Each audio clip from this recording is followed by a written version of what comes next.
Hello, I'm Graham Horton and welcome to this video, which is a new series looking at the Panasonic Lumix FZ80 or 82 bridge camera. Now, I did promise this series to run early in January, but if you're a taker of my newsletter from my photographic blog, you'll understand some of the reasons why I haven't been able to produce this video until now. So in this video, I want to look at the camera itself, look over some of the controls, look over some of the terms that I'll be using in this series, and I'm trying particularly not to get too involved with the technical aspects of this camera. I've got loads of more other videos on this channel regarding the FZ80-82, which do go into a lot more technical detail, but this one is for new users to this camera, or people that are struggling to try and get decent image quality from it. So I'm going to be using very little technical jargon. If you want to know more, then have a look at my photographic blog. There'll be lots more explanations on the technical terms and the reasons why we adopt some settings for this camera over others. So this is the FZ80-82. It's probably one of Panasonic's most popular bridge cameras because of its price and its 1200mm telephoto capability. It does come with a few disadvantages, and you've probably discovered those already when you're trying to use this camera. For example, there is no remote jack, so you can plug in a wired remote release. So if you wanted to take pictures on a tripod, you have to use the self-timer for every shot, so that's a bit of a disadvantage. You can use the smartphone app, but you probably find there's too much delay between taking the picture and being able to view it and taking the next pictures. The fact that you can't plug an external microphone into here is limiting if you want to take decent video. 1080p mode for the camera is not very good. It's a pretty low bit rate. If you do switch to 4K, you incur a little bit more crop. It zooms in a little bit more into the picture you're taking, but the quality is very good, and you'll be seeing that when we shoot video. Now, there are a couple of modifications you can make to this camera to make it even more user-friendly. One of them would be to fit a Nikon DK20 rubber eye cup to the EVF. The EVF is quite hard plastic and is not very good when you're trying to take pictures, so fitting that Nikon DK20 HUD on here does improve the feel of the camera. The other one you may have noticed is the EVF diopter adjustment wheel on the side. It tends to jump. Once you've set the diopter to your own eyesight, you'll probably find that that moves every time you take a picture. So there is a modification I've got there, which is to put some black adhesive tape over the wheel to lock it in place, and you'll find that it stays in position. And the other one you may notice here is the addition of a lens hood. Now, this is a wide angle lens hood. It's one I found that does not vignette when you're using at the wide angle position. I don't use any additional filters on the lens here. I find that filters can degrade the image or give you ghosting, so I don't use any filtration. A microfiber cloth or a lens pen is all that's needed to keep that lens clean. And with the addition of this wide angle lens hood, once you screw that into the filter thread, it does afford some protection to the front surface of the lens, so you're not likely to damage it. It also gives you that nice shielding when you're taking landscape pictures to stop the reduction in contrast that you get sometimes when the light hits the lens obliquely. This lens hood has a facility here to fit an 82mm filter, so ideally if you're using it for long exposures and you want to use neutral density filters, you can screw an 82mm neutral density into the front of here and enjoy some long exposure photography. And again, with things like circular polarizing filters, you can actually improve the reflection on water or the reflection from foliage. You can actually subdue that using a circular polarizing filter, and we'll talk about that as this series progresses. Having a look around the camera at some of the most important features, the main one here is the mode control dial, and that is the one where we'll set the mode of operation from this camera. And it has the manual, shutter priority, aperture priority, program auto, intelligent auto, the scene mode, the creative filters mode, panorama mode, the custom setting, and the manual video control. So that is the main dial that we'll be using throughout the series to change from one mode to another. On the back of the camera is the dial, which is a push in and rotate. It allows you to switch between operations such as changing the aperture and changing the exposure value compensation, and the dial allows you to change the value that you're controlling. On top of the camera we've got our shutter release and our zoom lever, which goes from wide angle to telephoto. We've got the function 1 and function 2 buttons, which you can program to your particular needs. And there's also the red record button. Now you notice here I put a little jewel on the top of that button, so it's a little bit more tactile when I'm trying to find the button to film, so you can actually find that button without struggling for it. So that little modification is something I've documented in my blog as well.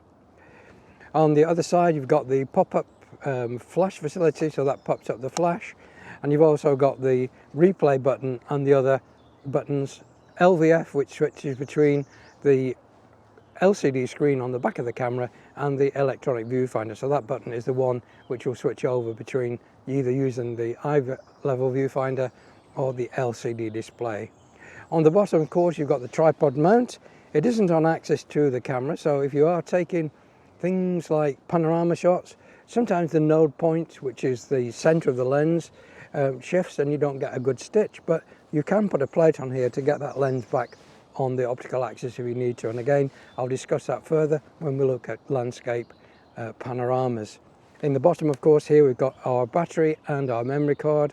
And again, it's an SD card, so you can use standard SD or standard SD, HC or standard HC cards, depending on the capacity you need and whether you're going to be shooting video or not with this camera. In yesterday's video, the lighting kept changing, so it was impossible for me to continue shooting the scenes that I wanted to, because I wanted to show relative differences. So hopefully today's lighting is going to be more consistent. The sun's out bright, there's very little clouds in the sky, so we should be able to do what I wanted to do.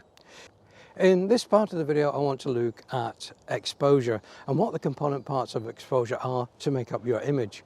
If you're reading photographic magazines or you've seen other tutorials, you've probably heard mention of something called the exposure triangle, which traditionally covers something like the aperture, the shutter speed and the ISO as the three parts of the triangle. But I like to throw a fourth dimension into that, and that is light. Without light, you aren't going to get images anyway, and light has some particular properties which can make or break an image. For example, in bright sunlight there might be too much tonal range. That's a difference between the brightest highlights and the deepest shadows for your FZ8082 to capture, and you're going to have to make a compromise whether you want to see detail in those highlights or you want to see detail in the shadows, and whichever you choose you're going to have a compromise. If you take exposure for those highlights, the shadows will be dark and you won't see detail. If you want to see detail in the shadows, the highlights will be totally burned out, and you have to accept that. There are some ways of mitigating it from some lighting situations, and we'll probably need to use one of those in today's video, so I'll show you that when we get to it. So looking at those three aspects of the exposure triangle, if you like, the first one I want to debunk is aperture. Now, it's true that aperture controls the depth of field of an image, and with the depth of field, that's the front to back sharpness you see in an image. But with these small sensor cameras, the 1/2/3" sensor camera which you have in the FZ8082, you'll find that there's an inherent depth of field there which is fantastically large. And even at f2.8, you're getting the equivalent depth of field that you would see on a full frame camera at f11. So when you see these photographic magazines saying shoot your landscapes at f11 to f16, really what you're saying is with the FZ8082, if you can use f2.8 or f3.2, you're going to get the equivalent depth of field that they're asking you to set in the full frame situation. So just in case that audio is unintelligible because of that helicopter going above, if you're using the widest aperture of this camera, f2.8 at the widest angle setting, you'll find you've still got sufficient depth of field there for all your landscape needs. You're going to have everything from foreground to infinity sharp. As you can see in this picture here, I've shot in a churchyard where I'm only standing about 2 feet away from this gate, and you can see the writing on the gate is sharp and the background is sharp, and I shot that at f2.8. So you can see you've got tremendous depth of field. You don't need to worry about using small apertures for your landscape pictures with this camera. You'll be rewarded with better pictures using the wider or 3.2 or f4 aperture rather than the f7.1 or f8, where you're going to be running into a phenomenon called diffraction, which does soften the image. The second component is going to be the shutter speed, and shutter speed allows you to control the amount of subject motion blur that's in your image, so that if you want to create silky smooth waterfalls, you use a long exposure, say ½ a second or 1 second. If you want to stop motion, like you want to do for wildlife, so if you're filming birds or you're taking sports, you want a fast shutter speed in the order of 1/250th or 1/500th to arrest any subject motion blur and give you nice sharp images. So the shutter speed allows you to control that. And the other component there is the ISO, but I'd like to take away ISO and say, right, lock the camera down at the lowest ISO, the native ISO of the camera, which in this case is ISO 80. Once you start to go above ISO 200, you'll notice your images start to take on a mottled appearance, you start to see grain, you start to see a loss of sharpness. So if you want to make large enlargements, you can't from those sort of images taken at those ISO settings. So it's possible to use this camera, even in today, in a woodland scene with quite a lot of dapple shade, to use ISO 80 and get some images which are very good quality, and you'll see that very shortly.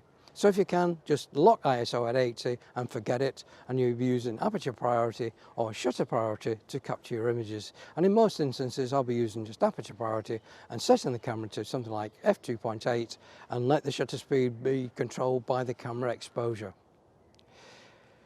Let me take you through a couple of shots that we're going to be taking here. One is this scene here with all the line of trees going right into the horizon. I'll take them at f2.8 and I'll take them at f7.1 and f8, and you can see there's very little change in the amount of depth of field, but what you will see is a change in sharpness between the f2.8 setting and the f8. So you can see around about f2.8, f3.2 is going to give the sharpest images from this camera.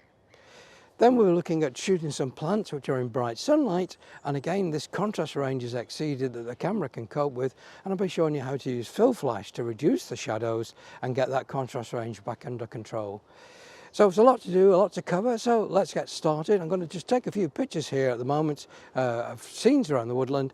They're all going to be taken at ISO 80, they're all going to be handheld, and they're going to be using the widest aperture f2.8 at the widest angle position, and you can see the amount of depth of field you get, and the sharpness of the lens will give you around about f2.8, f3.2. So let me get started. For the first shot, I'm going to capture these logs that have been cut down. You can see the depth of field I've got from the front of these logs to infinity in the background there. I'm going to shoot at f3.2, the camera set to ISO 80. I'm in aperture priority mode, so let's just have a look at the first shot, and I'm going to focus on the front of the logs. So that's going to be the principal point of focus. So focus on the front of the log. Let's just take that picture. And you can see from the front of the log to the trees in the background are incredibly sharp. So you can see the amount of depth of field you've got at f3.2. And even using the base ISO of 80, we've still managed to achieve a shutter speed of 1/160th of a second. So that's fast enough for handheld photography. Well, you can see here I've got this clump of daffodils which are mainly backlit, so they're casting quite a bit of shadow into the trumpets of the daffodils, and we'll probably find that that's beyond the range that this FZ82 can capture. So I'll take a shot first of all without any fill flash, and then I'll try fill flash and show the effect. Now I've got a grass stalk growing across the blooms here, so I'm just going to clean that up, and I'll take the first shot of this central bunch, and again I'm going to be using something like 100mm or 90mm, single point autofocus, so I can actually select the bloom that I want, and that will be it. So the aperture is f4.7 and my shutter speed is 1/500, so that's more than adequate to capture a good static image. So let me take the first shot. Now I'm going to pop up the flash, and because this is an in-between the lens shutter, it doesn't matter whatever shutter speed, the camera flash will still synchronize, and that's the case if you've got an external flash as well. So you can use this all the way up to a 2,000th of a second without any synchronization problems. So I've got the flash dialed in, and let me just take that picture. Now that's a little bit bright, so I'm going to back off the flash power. So I go into the flash setting, and currently it's at plus 130 EV from the last time I used it, so I'm going to go to -1 EV, so that reduces the flash power, and that will reduce the amount of fill flash that the camera has been applied. Let's try that again, and again that's just a little bit bright, so I'm going to go to -2. I only want to effectively add a little bit of fill flash, not provide enough illumination for the picture, so that's much better. Well, that's it for the first part of this new series covering the Panasonic Lumix FZ80-82 camera. I hope you find some of the content useful. Now in part 2 I'm going to be showing you how you can modify the way an image looks by use of the photo style menu. And the photo styles can be standard, or it can be vivid, it can be scenery, it can be portrait, and I'll show you the differences in each one of those and what you can expect from them and how you can tweak them to your own specific needs. I'll also be looking at how the camera metering circuit works, so if your exposure is not correct, there is a way you can correct it by using what's called exposure value compensation, and I'll show you how to access that and how to change it. And if you're still not sure about that, there is a way you can bracket the exposure so you can capture 5 images at a third or 2/3 or one stop in between. So one of those is likely to be the right exposure, and I'll show you how to set that up and use that. So look forward to bringing you that in part 2.